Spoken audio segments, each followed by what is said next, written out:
Everybody, welcome back to the channel.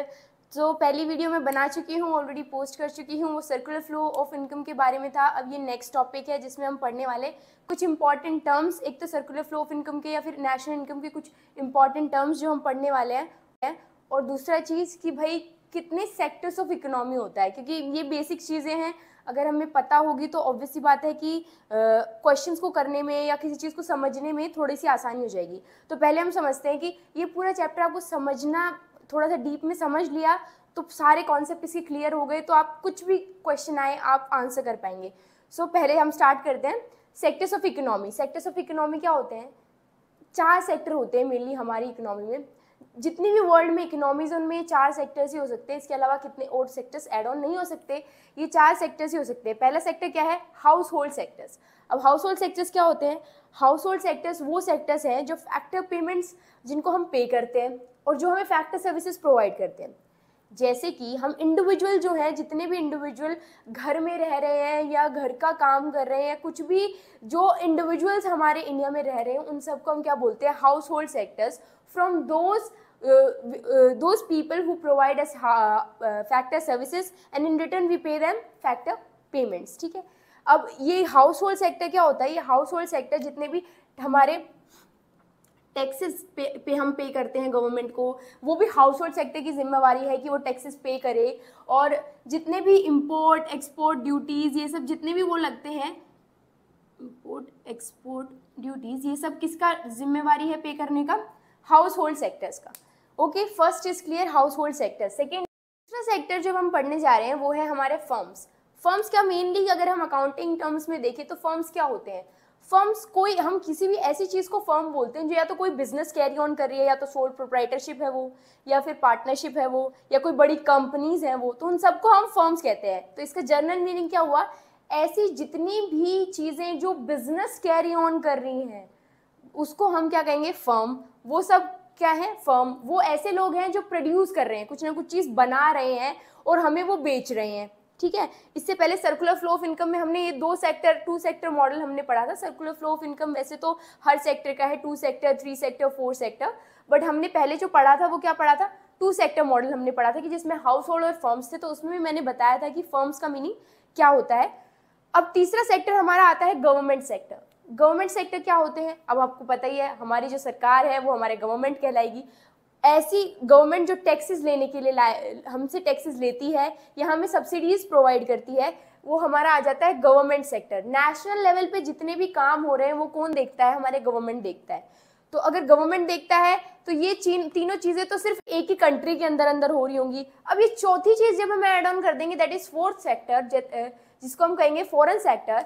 मतलब कि क्या, फॉरेन से भी इंपोर्ट एक्सपोर्ट जो है हमारा हो रहा है, तो क्या होगा? हमारे जो ये चारों सेक्टर मिलके क्या हो जाएगा? एक पूरी इकोनॉमी हमारी जो है वो चल पड़ेगी। फॉर एग्जाम्पल, हाउस होल्ड्स क्या करेंगे? हाउस होल्ड्स हमारी सर्विसेज प्रोवाइड करेंगे, फर्म्स उस सर्विसेज से अपना माल बनाएंगे, इन्हें बेचेंगे, गवर्नमेंट क्या करेगी? उस पर टैक्सेस इंपोज करेगी, या फिर किसी पे सब्सिडी देना होगा तो सब्सिडी देगी। और फॉरेन सेक्टर क्या करेगा? फॉरेन से भी हम इंपोर्ट एक्सपोर्ट ये सब हम करते चलेंगे। तो ये ऐसे पूरी किसी भी कंट्री की इकोनॉमी जो है वो चलती है। अब हम बात करते हैं इस पूरे, अगर जिसमें ये चारों सेक्टर्स हैं, उस मॉडल को हम क्या बोलेंगे? देखो एमसीक्यू में ये क्वेश्चन आ सकता है, उसको हम बोलेंगे ओपन इकोनॉमी। लेकिन जिसमें सिर्फ ये 3 सेक्टर्स प्रेजेंट हो, जिसमें सिर्फ ये 3 सेक्टर्स प्रेजेंट हो, तो उसको हम क्या बोलेंगे? Open economy, sorry, closed economy. Okay. और जिसमें सिर्फ ये 2 सेक्टर्स प्रेजेंट हो, ऊपर वाला, ये वाला और ये वाला, उसको हम क्या बोलेंगे? Simple closed economy. ओके। तो ये हमारे चारों सेक्टर्स की बात हो रही है। अगर इस पे भी आपको पूछा जाता है तो प्लीज एक्सप्लेन, इसके नोट्स मैं लास्ट उसमें प्रोवाइड कर दूंगी एज आई सेड।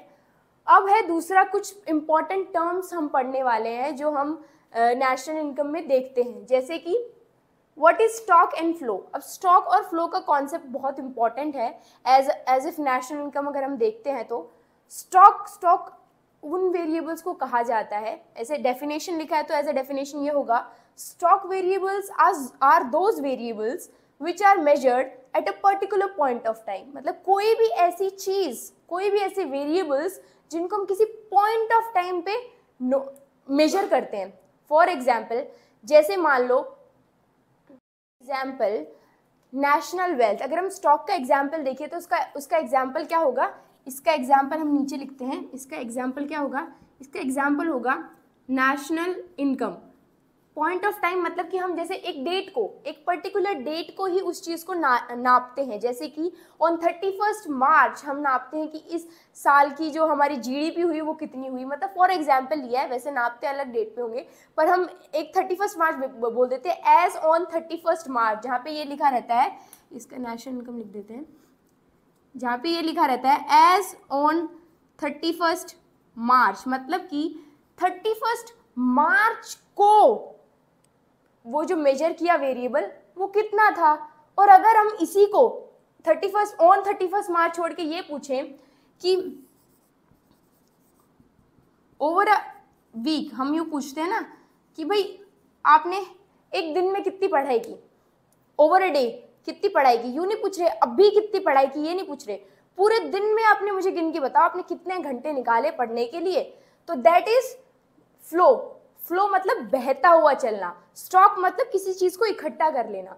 तो स्टॉक का मतलब क्या हुआ कि जो हम किसी पर्टिकुलर पॉइंट ऑफ टाइम पे नापते हैं, और फ्लो का मतलब क्या हुआ, जो हम over a period of time नापते हैं। एक लंबा पीरियड या छोटा पीरियड जितना भी था, समय दे दिया, उसके ओवर द पीरियड हमने नापा। जैसे आज से शुरू हुआ और कल पे खत्म हुआ, ओवर अ पीरियड, एक लंबा एक टाइम गैप है उसके बीच में, और ये on a point of time, एक पॉइंट पे हमने नापा कि ये कितना होता है।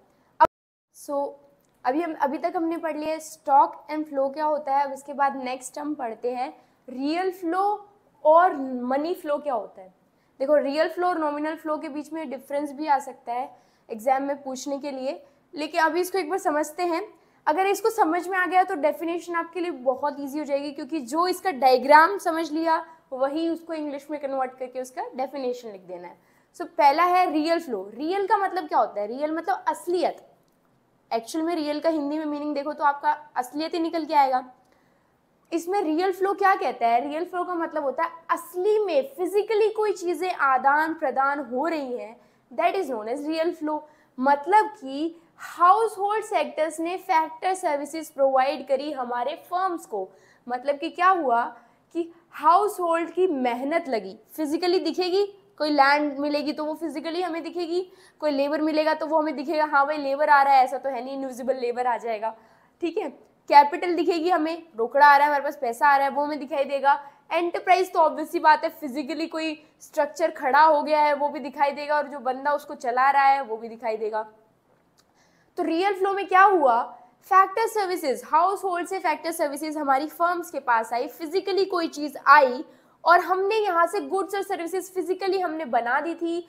सर्विसेज यूँ हो सकता है कि हाँ भाई, लेकिन वो हम जब सर्विसेज भी प्रोवाइड करेंगे तो दिखाई देंगी कि हम की कोई सर्विस उन्हें प्रोवाइड करें। जैसे एज अ प्रोफेशनल भी, अगर आप एक चार्टर्ड अकाउंटेंट हैं या कोई लॉयर हैं, तो भी आप अपनी सर्विसेज जब प्रोवाइड करेंगे तो दिखाई देगा कि हाँ भाई आपका वेल एस्टेब्लिश कुछ बना होगा, कोई ऑफिस होगा, उसी में बैठ के आप सर्विसेज दे रहे होंगे, तो वो भी दिखाई देगा। गुड्स और सर्विसेज फर्म से हाउस होल्ड्स के पास गई, तो इसका अब डेफिनेशन कैसे बनेगा, इसका डेफिनेशन भी यही बनेगा कि household in real flow, household sector provide factor services to the firms, in return goods and services from firms are sold to household in the exchange। ये exchange के process में कि इसने इनको goods and services the physically, और इसने इसको इसने इसको दी factor services physically, और इसने इसको goods and services the in the exchange of factor services which was given by the house holds. अब इसको हम क्या बोलते हैं, इसको हम फिजिकल फ्लो भी बोलते हैं, क्योंकि ये चीज़ें फिजिकली देखी जा सकती है हमारी नेक्ड आइज से। और इसमें इन्वॉल्वमेंट, मनी का बिल्कुल इन्वॉल्वमेंट नहीं है, मनी के लिए हमने एक अलग से फ्लो बना दिया। ये सिर्फ उस चीज़ को दिखाना है जिसमें इन्वॉल्वमेंट मनी का बिल्कुल भी नहीं है। तो हमें दो चीज़ें याद रखनी है जब हम रियल फ्लो को एक्सप्लेन कर रहे हैं। पहला चीज़ तो उसमें मनी बिल्कुल इन्वॉल्व नहीं होती, और दूसरा उसमें फिजिकली इन्वॉल्वमेंट होती है। अगर ये 3 मार्क्स का आता है तो 3 से 4 मार्क्स का आता है तो एक में आप डायग्राम बना सकते हैं, एक डेफिनेशन दे दीजिए और 2 ये पॉइंट्स लिख दीजिएगा, इनफ है मतलब उसको एक्सप्लेन करने के लिए। अब ये था रियल फ्लो। अब इसके बाद समझते हैं what is money flow. Money आपको पता ही है, मनी का मतलब पैसा, पैसा मतलब कि वहाँ पे पैसे का आदान प्रदान एक्सचेंज होना चाहिए।